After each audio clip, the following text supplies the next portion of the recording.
Today on Sekulow, ACLJ's massive fight for life across 28 states. Keeping you informed and engaged, now more than ever. This is Sekulow. We want to hear from you. Share and post your comments or call 1-800-684-3110. And now your host, Jordan Sekulow. Hey, welcome to Sekulow. We are taking your phone calls too at 1-800-684-3110. If you want to be on the air, that's 1-800-684-3110. You're getting into a number of issues today. With the first half hour of the broadcast, we are working in 28 different states right now, the American Center for Law and Justice. 52 different kind of actions. I mean, so everything from being in court, from amicus briefs, policy, testifying before state legislatures, all on life. This is just on the life issue. But, within that issue, you've got speech issues. You have issues on new legislation that states want to pass in light of coming up with the Dobbs case that we believe we'll get the opinion on in June from the U.S. Supreme Court. We have states that are doing good things, about 26 states right in the country. And that's what the abortion industry is doubling down on that number. They believe 26 states would adopt similar measures to the state of Mississippi's, which is the 15-week ban and heartbeat legislation. So all these different ways the ACLJ is engaging on the life issue in light of what may be coming from the Supreme Court. And then you're also getting a sense out of two purple states, I would say now, of what the left is planning to do. So in Maryland, for instance, and we'll get to what happened in Michigan. In Maryland, the governor there is a Republican who's fairly pro-life, Governor Hogan. And he vetoed legislation to expand abortion there, to allow abortion to be performed. I mean, this is when it gets pretty absurd. It would allow abortion to be performed by physician's assistants, midwives, and nurse practitioners. And the state is actually going to use taxpayer dollars, $3.5 million to train those physician's assistants and nurse practitioners and midwives to perform abortions. So it won't be doctors anymore, and using state resources to do it. The governor vetoed it, but the veto was overridden by the state legislature, which is Democrat and left controlled. That's, again, it's an example of the kind of battle post Dobbs that we can see they're starting to prepare. In Michigan, the governor, because her legislature is not going to do it, it's Republican right now, but the governor of Michigan, Gretchen Whitmer, is filing a lawsuit against a state law from the 1950s, pre-Roe, that would be the law of the state if Dobbs is decided in the life's favor, put it that way. And so she's actually filing to try and get this law to be declared unconstitutional under the state law. So you're starting to see proactive moves in before. So it's not reactive to Dobbs. It is proactive to Dobbs. State funding, trying to remove any state legislation that may still be on the books that was overridden by Roe versus Wade for all these years, but they would actually revert back to the law of the state. So what you've got is, and this is not, we've anticipated this, so we're prepared for this. I want to be clear on this. What we anticipated was that if, in fact, Dobbs declares Roe versus Wade not the law of the land or unconstitutional, or even doesn't go that far but says a 15-week heart bill legislation like in Mississippi is, in fact, constitutional, what you're going to see is states go proactively into their state court systems to try to get a right to abortion recognized under the state constitutions. Now, it's not going to be all the states, but I would say probably more than 20 states will go in that direction. At the ACLJ, let me tell you what we're doing.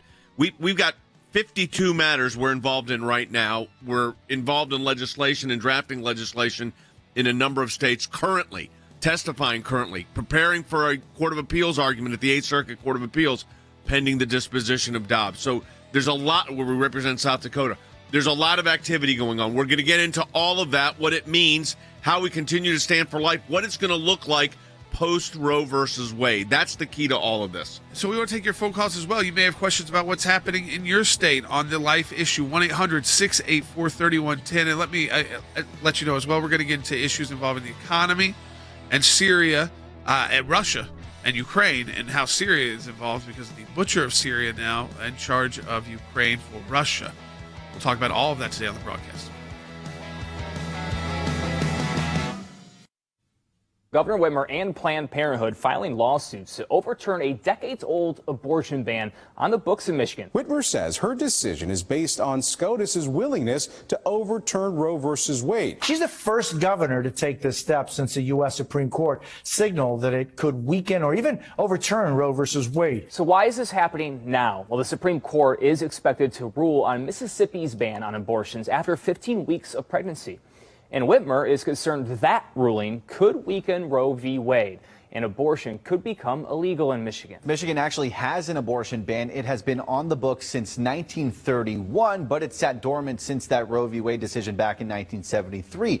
And pro-choice groups and leaders say that if Roe v. Wade is overturned, that law would go back into effect. She's suing 13 county prosecutors that have abortion clinics in their jurisdictions. It's been rarely used, but it is there. The governor has the authority to send something to the Michigan Supreme Court called an executive message.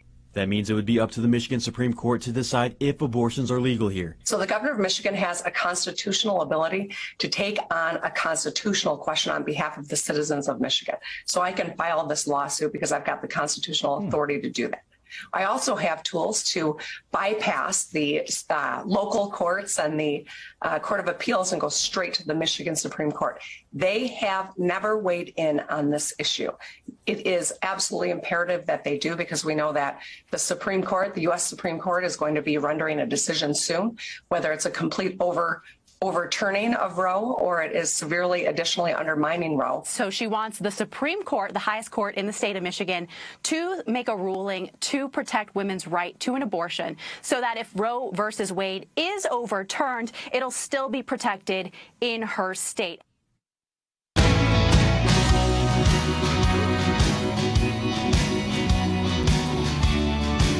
Folks, welcome back to Sekulow. We are taking your phone calls at 1-800-684-3110. Seferino wrote in on Facebook, thank you for your work protecting the life of the unborn. This is why I support the ACLJ. And again, we could go through it. I mean, starting with, again, 28 states.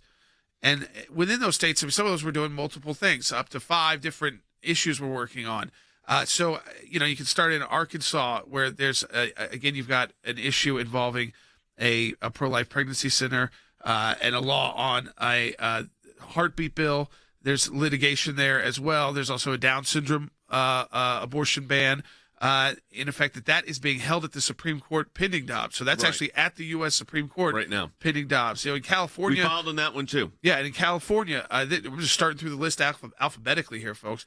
In California, we've got a Planned Parenthood case. That's an ACLJ case. Yeah, we actually represent Troy Newman, who was brought into this lawsuit that Planned Parenthood filed against the Center for Medical Progress. That was on all of those admissions of that you saw that Planned Parenthood made as to their operating practice, including the sale of body parts, the alleged sale of body parts. And that case is now at the U.S. Court of Appeals for the Ninth Circuit. But, Cece, when you look at the number of states, and then you basically more than double it with the number of actions.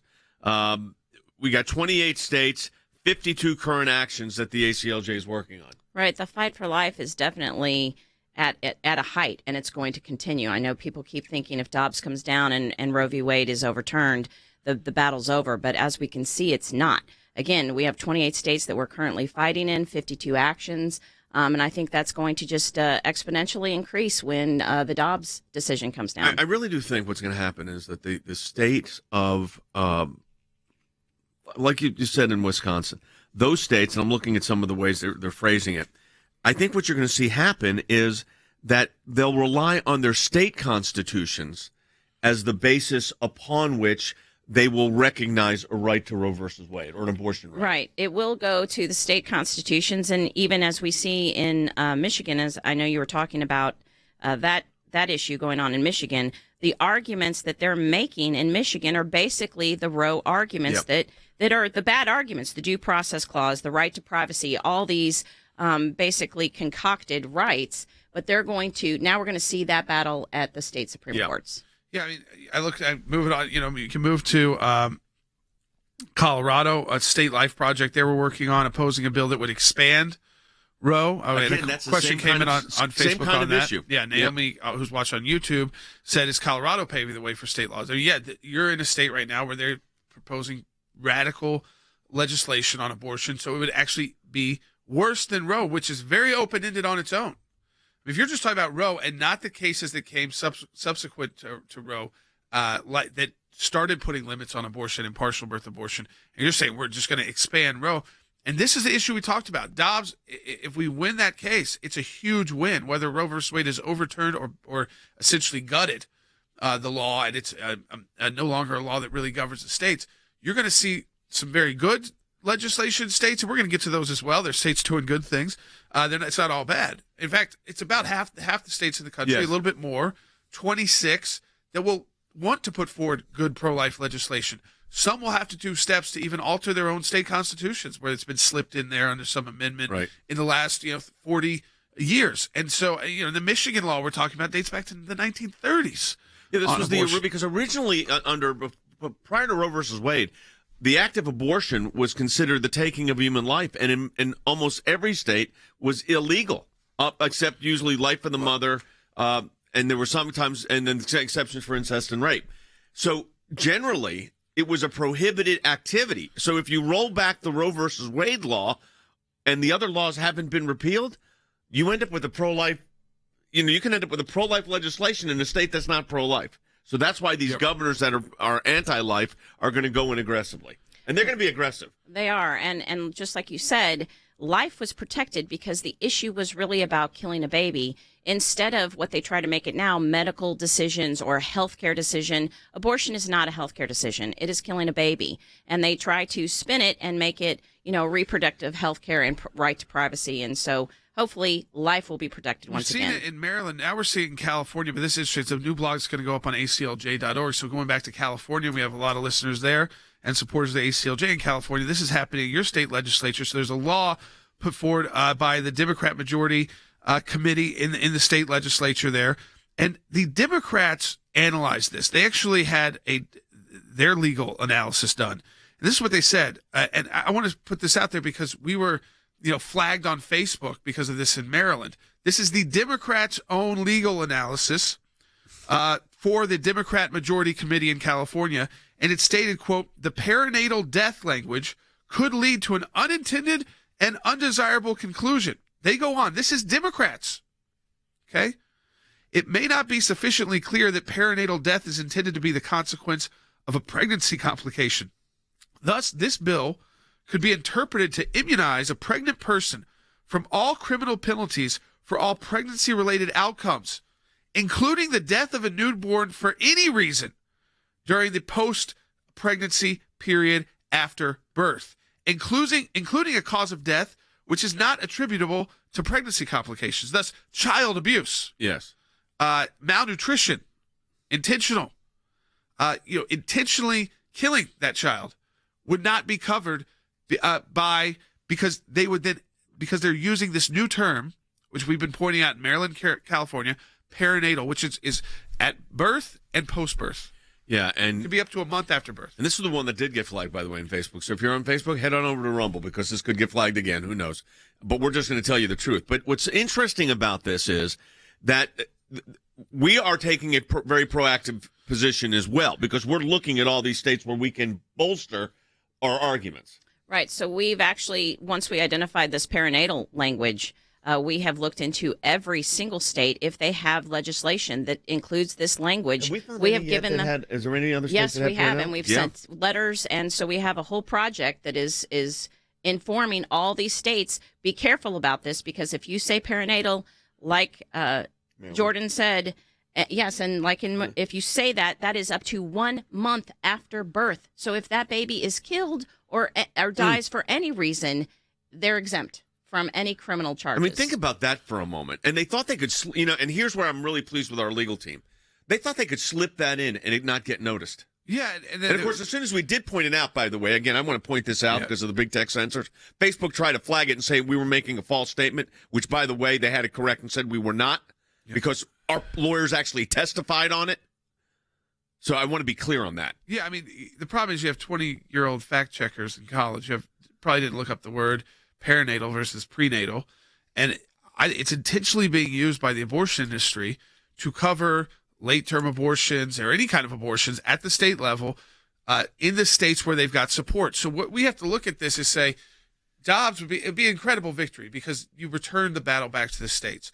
And again, as I said, about more than half the country, but at least 26 states are going to put in good pro-life legislation. They at least want to. They're going to need help. They're going to need assistance. They're all going to be legally challenged, and a lot of them in the state courts. But the second thing is you're going to see some of these more radical states taking action. I mean, California's Governor Newsom, has talked about literally flying people in for free so that they could get their abortion, like a abortion vacation. And again, so that shows you what a kind of huge state might do with their resources. Maryland taking $3.5 million, and this passed. They overrode the governor's veto there. Governor tried to veto it, do the right thing. They're going to use $3.5 million to train non-doctors to perform abortions. I mean, think about that for a minute. One that shows They're I so think, committed to the abortion. The doctors are done doing abortions in Maryland, right? Because it's wrong. Yeah. And so they're trying to find a new group of people to carry them out for money. And we'll take calls when we come back from the break because we're getting calls on this 1-800-684-3110. That's 800-684-3110. What I find fascinating about this is happening all prior to the decision in Dobbs, which we should have. It's now the 10th, 11th of April. So we're probably, 6 weeks out or so, maybe a little bit more, no more than 2 months out. For the decision in Dobbs. I mean, it's coming. And they're already taking action in these various states to undercut what they perceive to be as a pro-life decision that's going to come out in favor of life. That's what's going on right now. Yeah, they're scared about what Dobbs is going to say, and so they're trying to be proactive and get laws on the books that make sure that abortion is legal in their states. And currently 16 states do have laws that keep abortion legal if Roe is overturned. So we're going to have our work cut out, but I wanted to say at the outset, Jordan, we are preemptively engaging it already. 52 actions in 22 states. 28 states. 28 states. 28 states. You can support the work of the ACLJ. We have a matching challenge right now at aclj.org. Double your impact of your donation the entire month of April. It's an easy way to explain it is you donate $25 at aclj.org right now. That means we have a group of donors that will match that. So it's like $50 for the American Center for Law and Justice. So you can do the math from these donations. But it's quick, aclj.org. It's secure. It's a great way to support this effort because just like the abortion industry, they're not saying, oh, wait, we lose this case and we're going to give up. This is an industry. They make money off this, $1 billion a year industry. Oh, big. And so they're going to fight. And we have to have the resources to fight back. aclj.org. Donate today.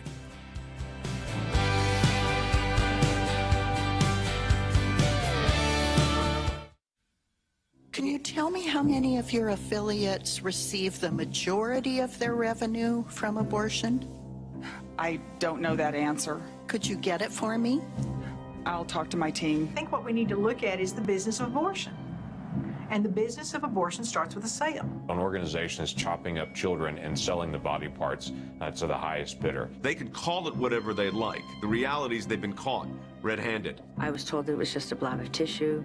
She looked me dead in the eye. She said, it's not a baby. It's a blob of tissue. We really did treat women like second-class citizens. Do not ever kid yourself. They know exactly what they're doing. We were driven by this quota. I didn't want the baggage, in all honesty, of having a child. I pretended I was fine, but I wasn't fine. She said, this is the best choice for you. They're in the business of abortion. They worship at the altar of abortion. Most people working in the abortion clinic make more money than they can anywhere else. We would talk to them about gestational dates and what sort of abortion they could do, whether it was the medication abortion or the surgical abortion, depending on how far along they were. We would talk briefly about what the procedure would actually be like. I remember getting a directive from my supervisor, that we didn't want to give them too much information about the abortion procedure. We didn't want to talk to them about risks associated with the procedure because we didn't want to scare them out of having an abortion. Does no one see what's really going on in America? Is this really who we're going to be? We at the American Center for Law and Justice have been dedicated to the fight for life for over 3 decades. Whether it's at the District Court, the Court of Appeals, the Supreme Court of the United States, or in the halls of Congress. We are part of the fight. We want you to be there with us. Go to aclj.org right now, aclj.org.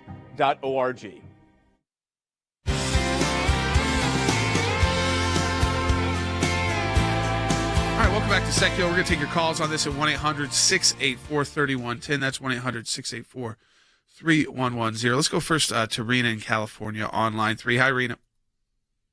Hi, yeah, we're talking about this big time out here with my friends. I have friends who, as I'm speaking, are on the front lines of abortion at the clinics right now, and they're concerned about this. So my question is, and this is what they're saying, since abortion is not legal under our Constitution, doesn't it then stand to reason that under any state constitution it cannot be legal?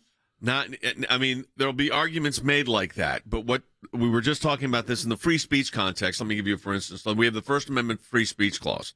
And it protects freedom of speech, freedom of association, and all this. But then free speech, it's broad. In New York and California, actually, your state constitution's right to freedom of speech are broader and more protective than the federal constitution. So the question becomes, can a state, all the Supreme Court is going to say is it returns to the states. If Roe goes, this whole issue returns to the states. That's what's going to be the kind of end of this. And right. When I say the end of it, the next phase of this, which means states like California are going to be tough to deal with. Right. So it's not that the U.S. Constitution criminalizes abortion. Correct. It just says there's no constitutionally recognized right to abortion. Literally. Right. And so then the states can say, well, we do recognize it or we don't recognize it. And I think what you're going to see, you will see in these left-leaning, solidly blue states, where I know a lot of you live. I mean, they're big states a lot of times where you've got a lot of conservatives, a lot of people who are pro California, a lot of people who are pro-life, but you're going to see radical action taken, both in going way past what Roe versus Wade was about when it came to abortion and the subsequent cases on partial birth abortion, but also they're going to continue to target the pregnancy centers. We're seeing that throughout our cases as well in New York, in California, and in other states. So you'll see also an attack on the pro-life movement. So it's a twofold issue, like you were talking about: speech, the ability for the pro-life movement to continue to exist in these states, and secondly, radical abortion laws. Yes, where you've literally in Maryland, I go back to, they're going to spend taxpayer dollars to train non-doctors to perform a medical procedure. Think about that, which can cause serious medical complications. Think about that for a minute. They're so committed to the cause of abortion but they're finding other people. They will put aside all standard best practices of medicine and say, because it's an abortion surgery, which it is, we're not going to apply those best practices of medicine because we're so committed to this procedure of abortion. Right, which shows you We've again, challenged those too, by the way. Absolutely, and it shows you again, they always try to say, we're about the woman and we're about the woman's right. Well, they're not. Because if they were, then they would want you protected when you have a medical like clean procedure. Surgical That's equipment. exactly right. They fight against sterile surgical equipment, anything that they can fight against. It's not about the woman. They don't care at all about her. It's about the business of abortion. The comment from Joan on YouTube is interesting because it said, I'm adopted. I'm living proof that there are alternatives to aborting innocent babies. Politicians who claim to be against capital punishment for murderers have no problem executing the innocent unborn. And that's true. And it's also true that the medical science has shown clearly that the unborn child is a life worthy of constitutional protection. The medicine is clear. What's not clear, okay, is what's going to happen right after Dobbs and how we move. So that's why we're galvanizing our resources right now to deal with that. Let's take another call at 800-684-3110. Yeah, Stuart calling from Maryland on line 1. Hey, Stuart. Hey, guys. Thanks for taking my call. I think you spoke to my question a little bit, but here it is. So, obviously, I live in Maryland. Okay. Very deep blue here. There is a measure currently being debated within our state government that would basically enshrine the right to an abortion, and it's going to be put on. Their end goal is to put this as a measure on our ballot in November. Right. So, if this goes to the voters, it's going to pass. It's so deep blue here. And we're doing everything we can through the means that they're allowing, going to these town hall formats, speaking out against this. But the Democrats in charge, they don't care.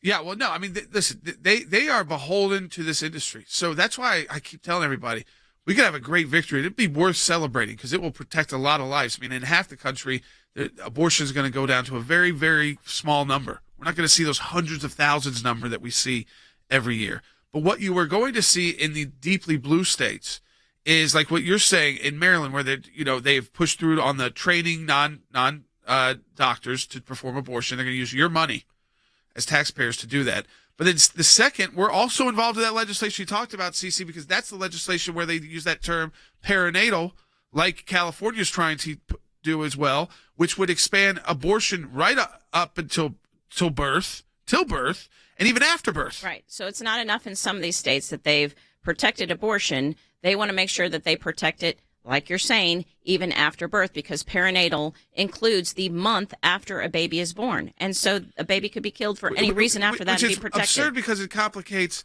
all the state laws, the child services provisions to make sure that newborn children, if they're once born to a drug addict, that there's protections in place. Right now, that in those states, that drug addict doesn't take care of that child and they die in that month, these kind of laws would prevent them from taking action before that child gets killed. Do you remember, what was the governor of Virginia prior to the new governor of Virginia? What was his name? I can't remember his name right now. Ralph Northam, who famously said, well, even if a baby survived abortion, that what we should do is make that child comfortable and then basically take out his life. Have a discussion. Have a discussion about how to handle it.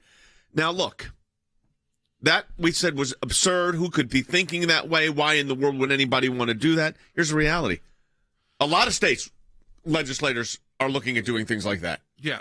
This is not isolated to Ralph Northam. No, it's not isolated to Maryland because now we're seeing it pop up in California. So when we start seeing a pattern in legislation where they start using this new term, which was not in previous abortion legislation, when you start seeing that a new term pop up that then covers this period from birth and 28 days longer, 30 days longer.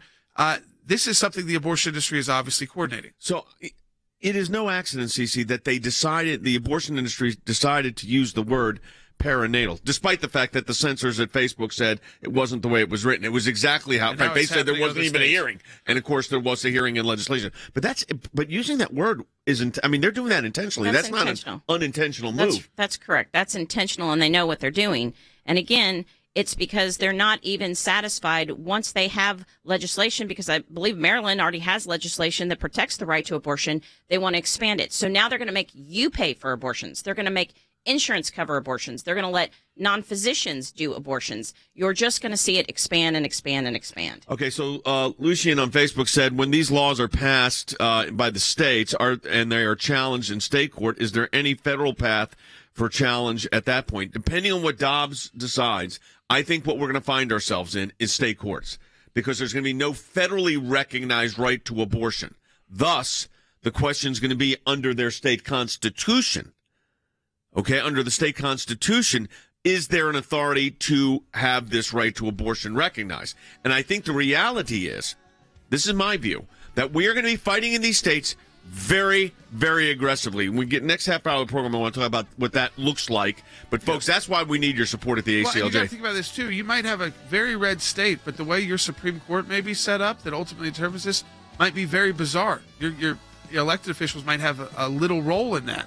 In some of those states. In other states, they are elected by politicians, and so they may reflect better the state. I mean, so you can't take for granted just because you're in a red state that your courts are going to be good either, necessarily. Some are very bad because of the system set up to appoint those courts. So support the work of the ACLJ at aclj.org. It's a matching challenge month. You double the impact of your donation. That's at aclj.org.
keeping you informed and engaged.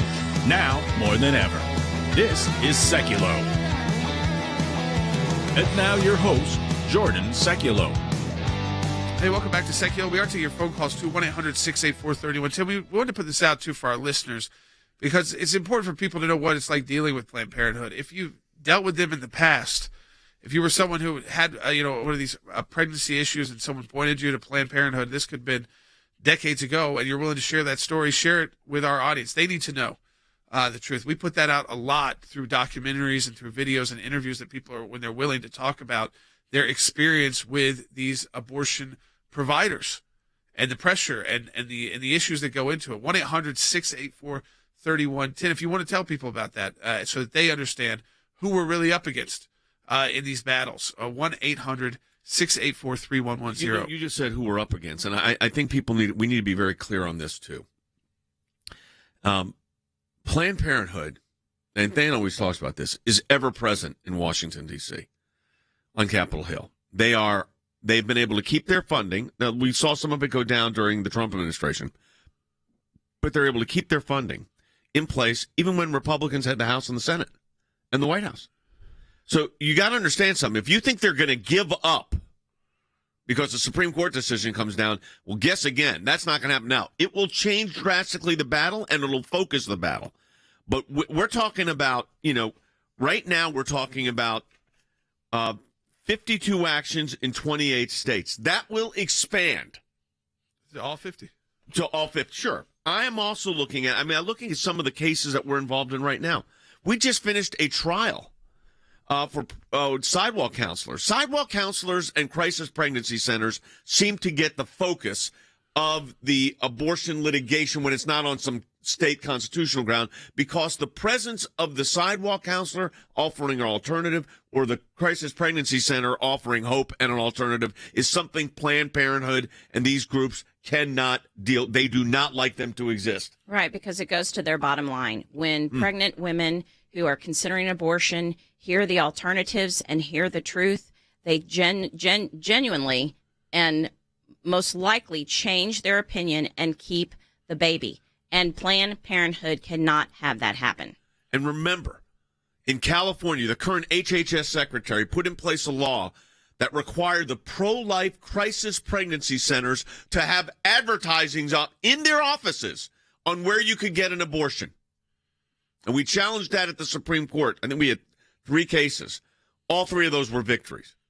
But just think about how the pro-abortion movement, and now they've got people in very high places, are willing to do this. And this is why you got to fight back and fight back aggressively. They are a juggernaut. They have billion-dollar budgets. We're happy with our budget, and we're thrilled with our donor support. It is not 1/10 of what they have, and we're fighting back and beating them in court. We beat them in court in the Gulf Coast region for the significant monetary damage. We just tried a case in New Jersey. Our guys are working. Our team is working on one right now in Kentucky. We've got an appeal going on in the Ninth Circuit Court of Appeals involving the Center for Medical Progress. We've got an appeal for Governor Noem in South Dakota that we just filed the reply brief this last week. All of this is happening simultaneously right now as we're talking to you. And this is why you need to support the work of the American Center for Law and Justice in our Matching Challenge campaign. I believe we're going to have a great victory in Dobbs. That's going to increase our work, not decrease it. So Jordan's going to let you know how to do this, folks. We really need you to help us out. Yeah, that's it, right. At ACLJ.org, you can be part of our Matching Challenge right now to double the impact of your donation. And what that means is just very simply, if you donate $20 to ACLJ, we're going to match that. Our donors are ready to match that donation. So it's like $40 to the ACLJ. $50 is like $100 to the ACLJ. So you understand you can double the impact at a time when we have to redouble our efforts, because you're talking about 50 states in the country, about half that are going to want to put in good pro-life legislation that are going to get legal challenged. They're going to be fought. We need to help them with the language. We are already doing that in many states. And then the other half of the country is going to go the other way.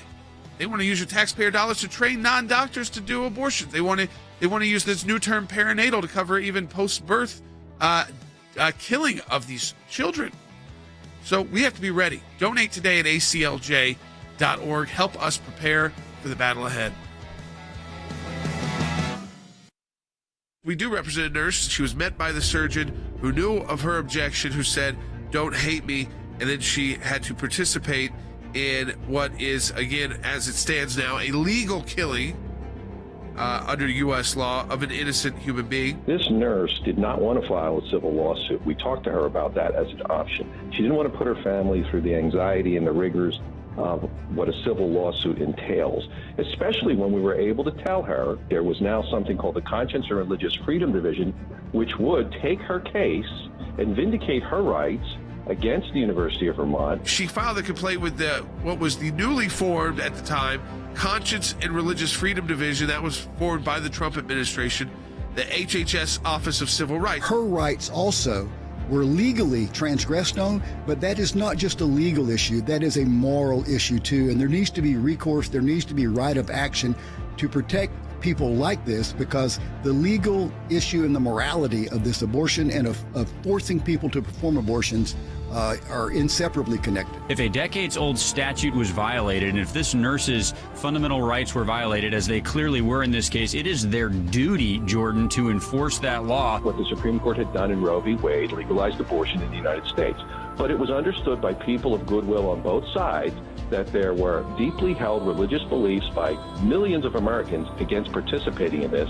And what they tried to do was to make it legally impossible for employers to force pro-life healthcare workers to have to violate their consciences.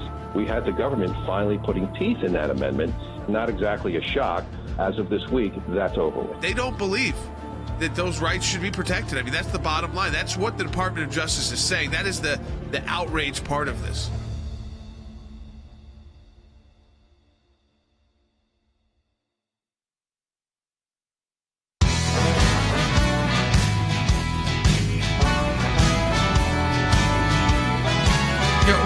We're using examples of good things that are happening, but we also want to highlight the fight that is going on right now as we speak because of what the Supreme Court might do.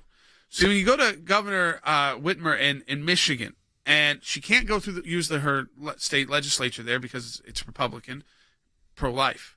So she's utilizing an action which allows the governor to bring legal action against laws that are on the books in Michigan, which they believe might be unconstitutional in their state constitution.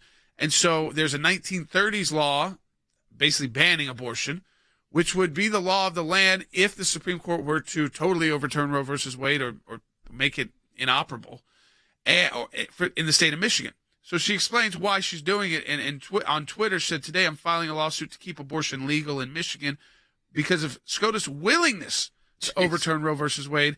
I'm using my authority as governor to go directly to Michigan's Supreme Court." So it bypasses. Yes, it goes directly to the Supreme Court. It's bold but necessary, and here's why. Now, here's the big lie. First, I want you to be extremely clear. However we personally feel about abortion, health, not politics, should drive important medical decisions. Right there, she's already using the term that allows abortion for any reason at all. Health. And the way that's been interpreted in courts is that is so open-ended that it's like, I don't feel good today, I want to have an abortion. Right. So everything that they say on abortion is carefully crafted by the abortion industry. And I mean, but here's what I get to. And here's the kind of silver lining in this. It takes her 1, 2, 3, 4, 5 tweets to justify her action to people, because she knows in her state, which is a purple state now, so it's not deeply blue, that in her state, this is a borderline issue. So she has to try to explain away. It's not even necessarily that I support abortion, but I want abortion, no restriction at all. Well, this is how she does it. She says, and I'm looking at the second tweet here, you may not know what Michigan has. You may not know that Michigan has an abortion ban on the books from 1931. By the way, almost every state did. Currently, this outdated, unconstitutional law, why is it unconstitutional? Because of Roe versus Wade, is superseded by the decision in Roe versus Wade, which may well be overturned in the next 6 to 12 weeks. However, if Roe is overturned in a few weeks, the ban goes into effect, abortion becomes illegal. So let's stop with that one for a moment. So what she's saying right there is she's taking preemptive action at the Michigan Supreme Court under the fear, Cece, that something might change. That's right. I mean, you talk about committed, you got to give them this. They are committed to their abortion agenda. Right. And what's interesting, too, again, she uses the reproductive freedom and health, which This is a baby's life. It's not healthcare. It's not reproductive freedom. They never want to talk about, I want to uphold the right of a woman to kill a baby. And what's interesting is she wants to go to the Supreme Court, but there is a 1997 Court of Appeals ruling that says the Michigan Constitution does not recognize the right to an abortion. Which is precisely why she wants to go to the Michigan Supreme Court. Court. Now she's going to the Supreme Court to see if they'll say something different. Because their appellate division, the one court below it, has already said there is not that right. Then the next one says, if that happens, talking about if abortion becomes illegal, nearly 2.2 million women lose access to legal abortion. Let me put it into perspective for you. They lose their reproductive freedom, economic freedom, and are denied the right to chart their own destiny. That's how they're selling it. Yeah, this is, again, it's this idea that it's a right that we're going to take away from women if we have any restrictions whatsoever. Let me go back to what the Mississippi law does. It's at 20 weeks. So, and that was too much for them. But they're going to try to flip this in about half the states in the country to say, but to say it's not about that. We now need abortion post-birth. I mean, that's where they're going with these laws. That's why they're using in the language perinatal. Definitely, that's being obviously pushed by the abortion lobbyist. But then, she goes on to say, and like Jordan said, this takes 5 tweets to get this out. Then she says, no matter what happens to Roe, I'm going to fight like, expletive omitted, and use all the tools I have as governor to ensure the reproductive freedom is protected. Today in court, I represent all those who deserve the freedom to choose their own future. That's a fight worth having. She has already filed a lawsuit in the Supreme Court of Michigan to try to get a preemptive decision that if the Supreme Court says Roe versus Wade goes into effect, their ban on abortion in Michigan is out the window. Realize what you're dealing with here. This is how aggressive they're fighting. Now, how do you fight back? You got to be very aggressive. Yeah. So we're going to have to get briefs in there and say, well, that's law would be, in fact, constitutional. We'd have to look under the Michigan, Supreme Court decisions. But it's going to be a very technical battle coming up. It will be. It will be. And again, I think people think, if Dobbs comes down the right way, which we are hopeful that it will, that abortion goes away. It does not. Our fight actually just begins again, and now in every single one of the 50 states. And it's a very different fight when it's, it'll be, Dobbs coming down is a big help because it'll eliminate, there'll be a lot of pro-life states. We're good there. Yeah. They're not going to, but they are going to focus all that money that they would have spent on 50 states. They'll focus it on the 22 they think they can win. Yeah, exactly. Big time. And then there's still in some of your red states, the way your Supreme Court selected is not necessarily so great. And so you might have these judicial boards that decide and really put forward nominees to the governor who can pick from this group. And then the people who are nominated to be on those boards are not necessarily always so conservative. They come a lot of academia. So you could be in a solidly red state, and it could still be not a battle so much in the state legislature with the governor, but then a battle in your state courts again. And again, we also have to remember there is a Democrat House and Senate with a Democrat pro-abortion president in office right now. If this, I could see them, and I think it'd be an uphill battle in the Senate especially, but pre-midterms, trying to codify abortion as a federal right again. They've tried to do this a number of times. Yep. In light of what the Supreme Court does, and they've got a president who would sign it. Biden would sign it. So the question is, can they get it through the Senate? I don't think they've got maybe the 60 votes, but it is pretty darn close. Look, you go to New York. We know we got 2 cases in New York right now. You know this is a pro-abortion state.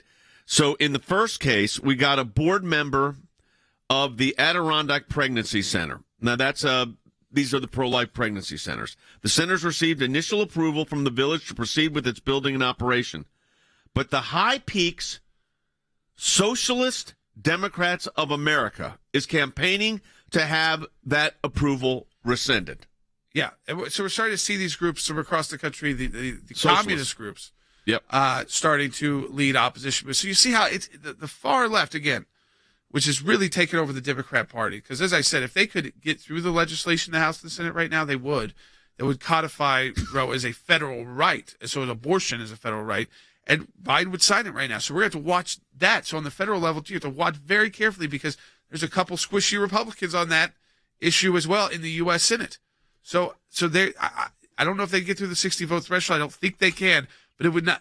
We can't put it past them even at the federal level. So, like in the New York case I was just talking about, so you got the Socialist Democrats of America, so you got a political party here that is trying to shut down the Crisis Pregnancy Center. Jeff Surtees and Frank Mannion are handling that matter right now. It's under review and pending right now. The question is, why are they so opposed to a Crisis Pregnancy Center being able to offer an abortion option, which could include adoption? Because they have focused on these like a laser beam. Yeah. I've been talking about this for 40 years. Right. Crisis pregnancy centers are always the target because they are the centers that offer alternatives to abortion. They will they'll do free ultrasounds. And when a woman sees her baby, she typically chooses to continue to carry that baby and not have an abortion. They give you lots of options for adoption. They will help even afterwards. If it is an economic concern, they will help you with providing for that baby, getting diapers and things like that, getting you kind of set up with other organizations that will help. And that cuts into the bottom line of Planned Parenthood, which is in the business of abortion and killing babies, and they don't want babies saved. I mean, we're only through New York here. I got another one in New York. So here's in New York right now. The New York Office of Administrative Trials and Hearings, we've had a case with the New York Department of Consumer Affairs versus EMC Pregnancy Centers, who we've represented for many years. They've challenged, they issued summonses to the center. The center responded. The city filed its response on March 2nd. We now have an appeal pending in Manhattan on that one. Now, we're just through New York. We haven't gone to North Carolina yet. But and in North Carolina, if we get time or we do it in the next segment, it involves the situation with crisis pregnancy centers. Again, what I'm telling you this, one is just an avocation for life for participating in an event. The other is a crisis pregnancy center. Folks, we have got to fight for life. It's coming on a lot of different levels. I think we're going to get a good decision out of Dobbs. It's either going to overturn Roe or at least recognize the heartbeat as a legitimate point for states to say, no, you can't do it after that. But we're going to have to fight like the Dickens. I'm not going to use their expletives. To maintain a posture for life. And we have to be unapologetic when we do it. Yeah, what they want is for you to say, oh, if we win that case, oh, great, move on to some other issues. If we do that, we're going to lose in the majority of states because you got a mix of bad state courts and blue states. But if we fight back, we could save a lot of lives starting on day one of that decision coming out in states that want to do the right thing or states that already are working on the legislation, have already passed it to do the right thing. I mean, but be prepared. Like in Maryland, where they're giving out millions of dollars to train non-doctors to perform abortions. You think about that. That's how beholden they are to this industry. They pay for it. They pay for the training with your taxpayer dollars. I was in a back room. It was pretty much bench seating around 3 walls. There were about 8, 9 other girls in there, and there was a little draw curtain changing room with gowns. Some of the girls around me were really quiet. I was very, very quiet. Some were crying. I still remember lying on the steel cold table and staring up at that bright light and counting backwards from 10. The anesthesiologist came in and explained what he'd be doing. And right as he was putting my IV in, the doctor comes in, and he just sat at the end of the table, and he never said a word to me. He just sat and he looked at me. It was very, very painful. I've never felt pain like that in my life. I don't even really remember them talking to me at all during the procedure. I remember the nurse giving me sedation, and she just kept rubbing my arm, shushing me. And I remember looking around and seeing about 3 or 4 other girls waking up also. They just stood me up right there in front of everybody, got me dressed right in the middle of the room, and then gave me a glass of water and some crackers and sent me out the door. When I stood up, their sugar and cookies didn't work, and I fainted. And I think I fainted because of the horror of what I had done. I realized that I was missing a large part of me, and it was too much for me to take. They don't let you walk back out the front. There's a private exit. Later on in life, I wondered, had I seen someone like me in the state I was in at that moment, maybe I wouldn't have done it. We at the American Center for Law and Justice have been dedicated to the fight for life for over 3 decades. We want you to be there with us. Go to aclj.org right now, aclj.org.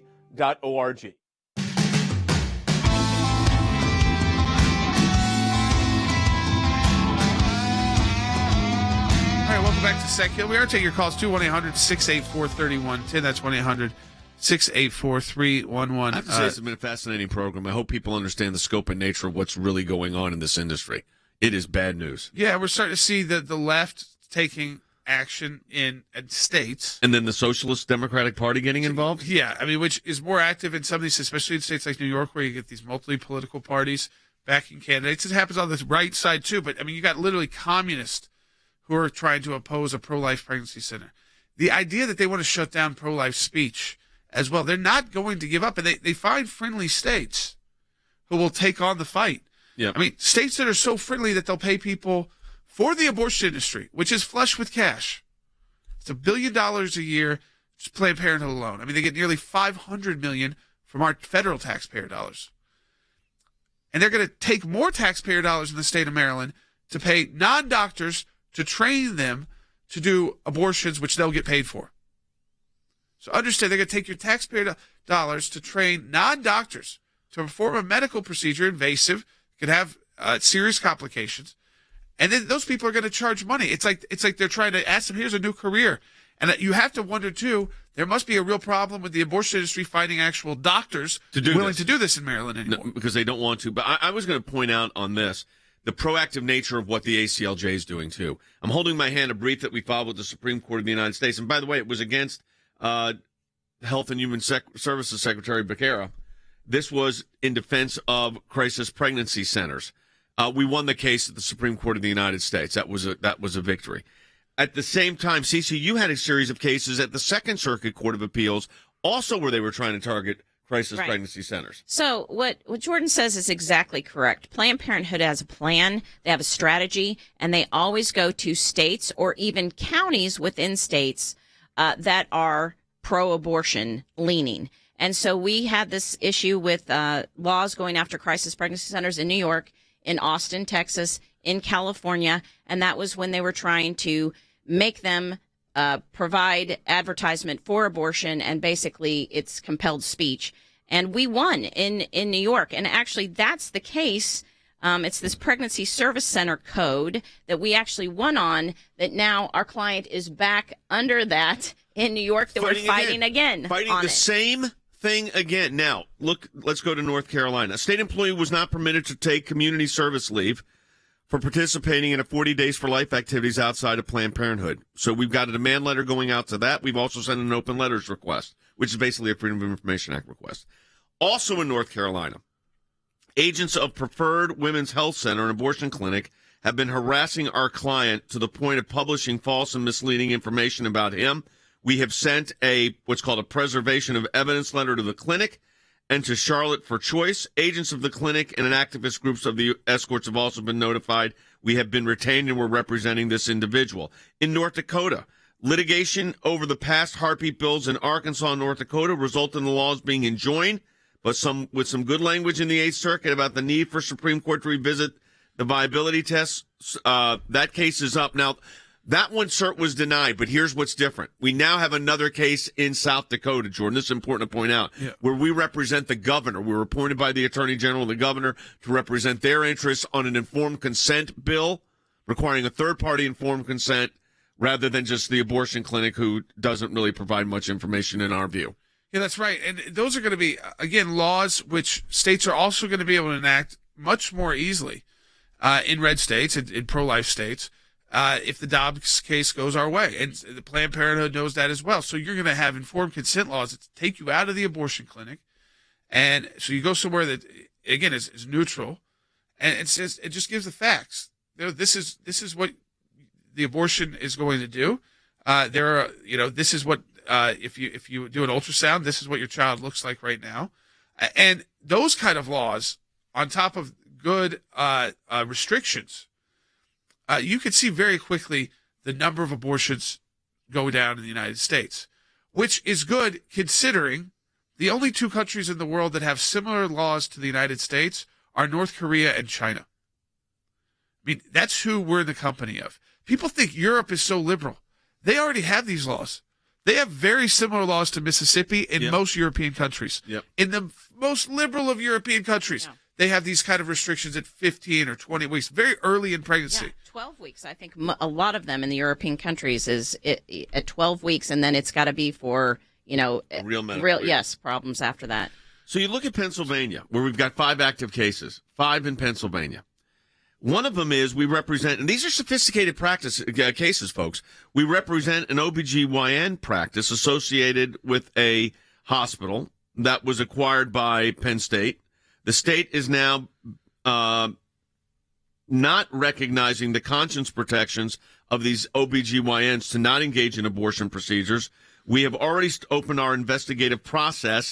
Frank and Jeff are handling that one. We have a nurse who has a religious objection to participating in the procedures that she views as an abortive procedure. Again, we've got that case.